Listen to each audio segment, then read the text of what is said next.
Hello, greetings and bienvenue. I have returned. I know it's been a couple of months, but I figured I wanted to get my thoughts out on a video game I was pretty interested in, especially since everyone's already talking to death about Elden Ring.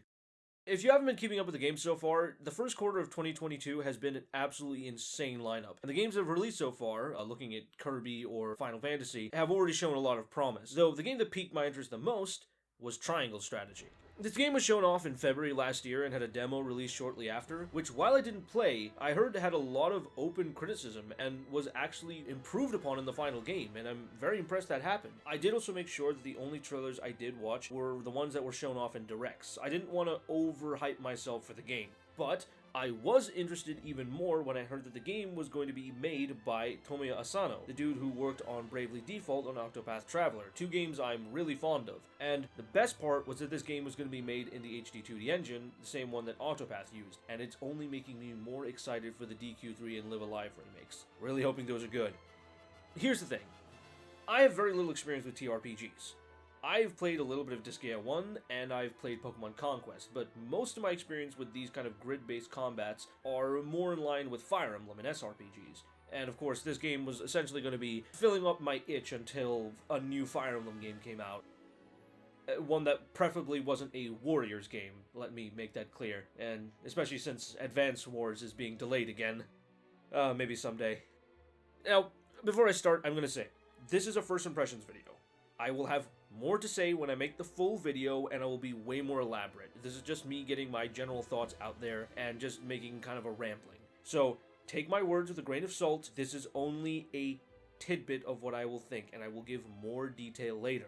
I'll start by saying I like a lot of areas of this game, but I want to get my negatives out of the way so we can talk about the good things and be a bit more clear with air. Now, it's rare for a game to hook me in the first few hours, and as an RPG fan, I do have a lot of tolerance for a lot of long prodding stories. However, I do feel that the game, especially in the beginning part, is really not that good at doing its pacing because there's a lot of expository dialogue which I feel could be cut down. Not to mention all the side stories I feel could have been way better implemented into the actual main part of the story, because I feel it's kind of weird to just have them out to the side but then still be something that is necessary to understand the general plot progression going forward. This especially becomes obvious when you have the characters. I mainly look at the Swordmaster, the Juggler, and the Mage as the main ones I look at, because while the Swordmaster has a somewhat decent introduction, I do hate how the Mage and the Juggler just kind of join you at some non-specific time with very little build-up, that you just press the start button on the map and then, oh hey, you can recruit them, and there's not really much fanfare to it. It feels like they're just kind of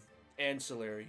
And it's kind of weird because this world feels very well set up so far, with the Three Kingdoms and having them have their own sort of export and having a history of having wars. I'm looking forward to seeing more of what the story has to offer, but I do feel like the pacing so far has been dragging quite a lot. Though, since I've also mentioned characters, I want to probably mention the gameplay. Now, I will mention that the character's gameplay is kind of weird. It's a bit unbalanced from what I can tell. For one thing, you have characters who are really, really good, like Anna, who can just take cover when she's not attacking, attack, and then attack again because she has an extra turn. And then Rudolph, who, he's a good archer, but the problem is that he takes 3 TP to use a trap, which very frequently you're not going to end up being in situations where you're going to use them. I do feel like there is probably going to be a problem where characters are going to be very unbalanced. I've yet to see if the mechanics of Triangle Strategy are RNG based, like Fire Emblem, or they actually are fixed in terms of their growths.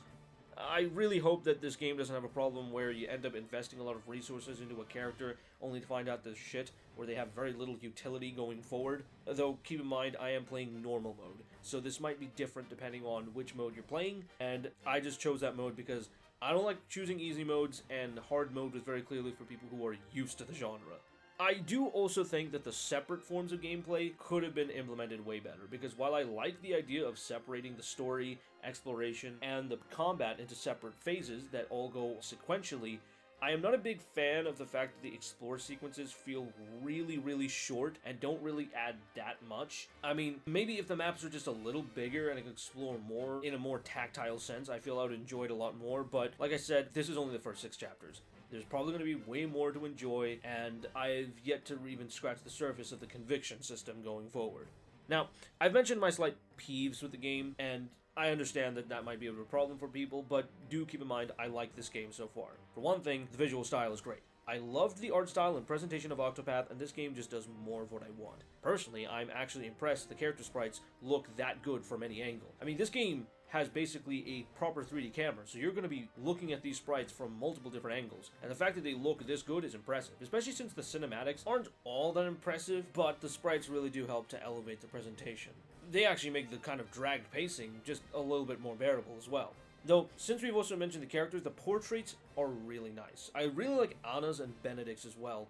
They feel like they get the stoicism of the characters just right, and the art style is both colorful yet grim at the same time. I do think the game looks a little washed out on the full screen, but that could also just be my TV. I will say, though, however, handheld, it looks beautiful, and my recording footage has an expanded color layout, so it really does help in that regard. But, of course, keeping the goodwill I have toward this game, the voice acting, sublime. Every character feels perfectly cast, and since I haven't listened to the English dub, I won't make any comments there, but the JP dub is great. I mean, they even have Dio. なるほど。では。 And the soundtrack, ooh. I'm already liking it. Wind and Brass, I have a bias for, and I'm loving the main theme and the battle prep screen. So, I want to see if these get released on Spotify like Octopath's music was.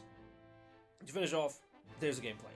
Look, I'm gonna be honest, I was mainly looking forward to playing this game just because of the combat alone. I like the combat. I like the idea of controlling multiple units on a grid. It's just fun. Of course, it's a little strange being a Fire Emblem player, not having to immediately be able to use all your units at once on your turn at any point, and having to actually worry about the speed system, which in itself does create a new level of strategy. Having not played Ogre Tactics or Final Fantasy Tactics, I can't say I'm an expert at this type of gameplay, but even if I am shit, I'm enjoying myself. I do really like how positioning is integral to the combat, like with guaranteed criticals if you hit an enemy from the back, or how both allies will attack if you're on opposite ends of the enemy. I do wish there was just a little bit more customization of the units, since they feel a little samey right now. A Three Houses degree would just be a little crazy, but maybe more to the extent of POR, like Path of Radiance, where it has a bit more of a customizable skill system. I have heard FF Tactics has a really flexible job system, so I was a little surprised I didn't see it immediately. I do know there's promotions, but who knows, maybe there will be a bit more customization options in the future. I am honestly looking forward to seeing more of this game and seeing what the Convictions mechanic has to offer as well, since apparently that's going to give me alternate routes, but I'm just hoping this game gets better from this point onward. And I'll say this, one last thing. I swear the next game they make better have a better name than this. Okay, seriously, why did they do this 2 times in a row? They did this shit with Octopath by calling it Project Octopath Traveler, and then they removed the project and that was the final name. You can't keep doing this, guys. Can we please just not name it Project Terrible Name and then make the terrible name the final name? Just give us a good name for a game, for crying out loud. Come on, Square.